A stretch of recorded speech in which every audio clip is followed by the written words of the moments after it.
মুশফিকার ফারহান ও কেয়া পায়েলের এই নাটকটি মুক্তি পেতে যাচ্ছে ঈদের পঞ্চম দিন রাত ৮টায়। নাটকটির নাম হ্যালো গাইস। চলুন দেখে আসি এই নাটকের একটি জনপ্রিয় গান রয়েছে।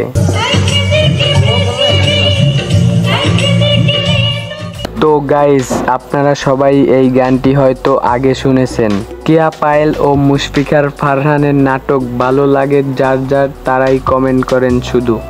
যারা নাটকটা দেখবেন তারা অবশ্যই আমাদের ইউটিউব চ্যানেলটা সাবস্ক্রাইব করে রাখবেন।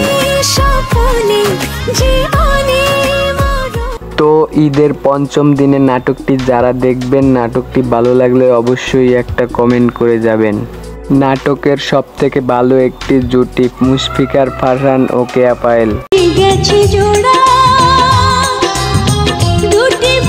ভিডিওটা এই পর্যন্তই। ভালো লাগলে অবশ্যই লাইক, কমেন্ট অ্যান্ড চ্যানেলটা সাবস্ক্রাইব করে পাশে থাকবেন। ধন্যবাদ সবাইকে।